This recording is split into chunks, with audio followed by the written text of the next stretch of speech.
ارشاد فرمایا کہ یہاں تم لوگ کیا کر رہے ہو؟ عرض کیا کہ ہم کچھ باتیں کر رہے تھے۔ فرمایا کہ باتوں کے لیے راستہ مناسب نہیں ہے۔ عرض کیا گیا کہ ہم کچھ دین کی باتیں کر رہے تھے۔ فرمایا کہ اگر کوئی مجبوری ہو اور آدمی گھر میں بیٹھ کر باتیں نہ کر سکے اور راستے پر جمع ہو کر باتیں کرے تو پھر اس پر لازم ہے کہ راستے کا حق ادا کرے۔ اللہ کے رسول کی یہ بات چیت حضرت ابو طلحہ انصاری رضی اللہ تعالیٰ عنہ سے ہو رہی تھی۔ حضرت ام سلیم جو رشتے میں حضور نبی کریم صلی اللہ علیہ وآلہ وسلم کی خالہ ہوتی ہیں، حضرت ابو طلحہ سے بیائی ہوئی تھی۔ ابو طلحہ مدینہ المنورہ میں کچھ اور صحابہ کرام رضوان اللہ اجمعین کے ساتھ اپنے گھر کے سامنے کھڑے یا بیٹھے باتیں کر رہے تھے۔ اتفاق سے فخر موجودات سید العرب والعجم رسول اکرم صلی اللہ علیہ وآلہ وسلم کا اس طرف سے گزر ہوا۔ آپ وہاں ٹھہر گئے اور صحابہ کرام کو کتاب و حکمت کی باتیں بتانے لگے۔ حکمت کی یہ بات تھی کہ آدمی راستے پر ہو تو راستے کا حق ادا کرے۔ دین اصل میں آداب اور اخلاق ہی کا تو نام ہے۔ الحمدللہ کہ ہمارا دین ایسا ترقی یافتہ دین ہے کہ آداب زندگی کی ایک ایک بات ہمیں اس میں ملتی ہے۔ چنانچہ جب صحابہ کرام رضوان اللہ اجمعین نے پوچھا یا رسول اللہ راستے کا کیا حق ہے، تو ارشاد نبوی ہوتا ہے کہ راستے میں چلنے والوں کو سلام کیا کرو۔ حضور نبی اکرم صلی اللہ علیہ وآلہ وسلم سلام میں ہمیشہ پیش قدمی فرمایا کرتے تھے، یہ آپ کی توضع تھی۔ اور خط میں لکھے جانے والے سلام کے بارے میں حکم یہ ہے کہ ضرور اس تک پہنچایا جائے جس کو یہ سلام دیا جائے۔ اگر کسی سے کسی تک سلام پہنچانے کی خواہش کی جائے تو ایسا سلام امانت کے حکم میں آتا ہے، جس کی امانت ہو اسے پہنچا دینے کی پابندی کی جائے۔ سلام کے بعد راستے کے حق کے بارے میں دوسرا ارشاد نبی ہوتا ہے کہ جب راستے سے گزرو یا راستے پر کھڑے رہو تو تمہیں چاہیے کہ اپنی نظریں جھکائے رکھو۔ ظاہر سی بات ہے کہ راستے سے عورت و مرد سبھی گزرتے ہیں، اول تو راستے پر بیٹھنے کا کوئی جواز ہی نہیں، اور اگر بیٹھ جائیں تو پھر آداب میں یہ بات داخل ہے کہ بد نظری سے بچا جائے، اور ساتھ ہی ارشاد نبوی ہوتا ہے کہ راستے کے معاملے میں عیض رسانی سے بچو۔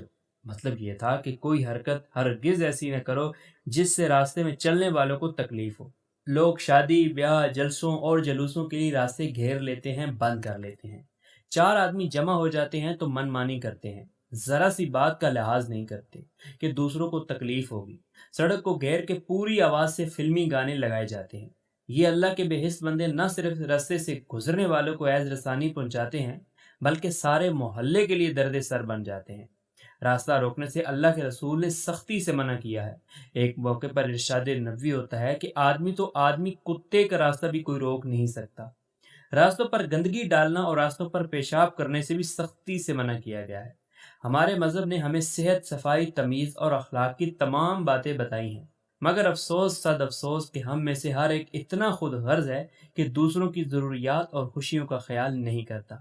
حضور اکرم صلی اللہ علیہ وآلہ وسلم نے یہ بھی حکم دیا ہے کہ جو راستوں پر ہوں اور اگر وہ راستے میں کوئی غلط اور ناجائز بات دیکھیں تو اس سے منع کریں، انجان نہ ہو جائیں۔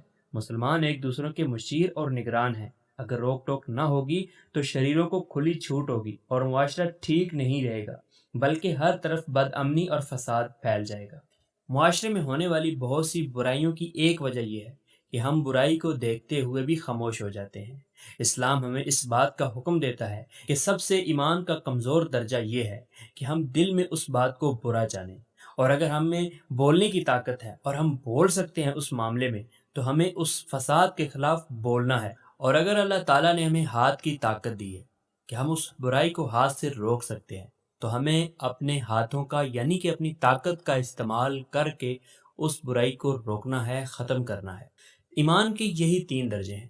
اب ہمیں اپنے اندر دیکھنا ہے کہ ہم ایمان کے کس درجے پر موجود ہیں، اور اگر ہم برائی کو دل میں بھی برا نہیں جانتے تو ہمیں اپنے ایمان کی خیر منانی ہوگی۔ ہمیں اللہ تبارک و تعالیٰ سے توبہ استغفار کرنی ہوگی۔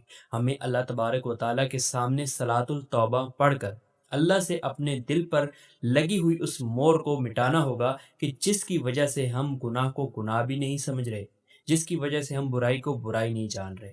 ناظرین گرامی، گناہ اتنی بڑی نوزت ہے کہ حضور نبی کریم صلی اللہ علیہ وآلہ وسلم نے فرمایا کہ جب مومن بندہ ایک گناہ کرتا ہے تو اس کے دل پر ایک سیاہ نشان لگا دیا جاتا ہے، حتیٰ کہ وہ گناہ کر کر کے اپنے دل کو سیاہ کر لیتا ہے، اور جب وہ کہتا ہے استغفر اللہ یعنی کہ توبہ استغفار کرتا ہے تو اس کے گناہ مٹنا شروع ہو جاتے ہیں، اس کا دل صاف ہونا شروع ہو جاتا ہے۔ تو آج ہی سے نیت کیجیے کہ ہم راستے میں بیٹھ کر باتیں نہیں کریں گے، ہم کبھی بھی کسی کا راستہ بند نہیں کریں گے، ہم تمام مسلمانوں کے نگہبان بنیں گے، محافظ بنیں گے، کسی مسلمان بھائی کو کبھی بھی تکلیف نہیں پہنچائیں گے، اور اگر کسی مسلمان بھائی کو تکلیف میں دیکھیں گے تو اس کی تکلیف کو، اس کی پریشانی کو دور کرنے کی کوشش کریں گے۔ ہم زبان سے ایسے الفاظ ادا کریں گے جس سے ہمارے مسلمان بھائی کو سکون ملے گا۔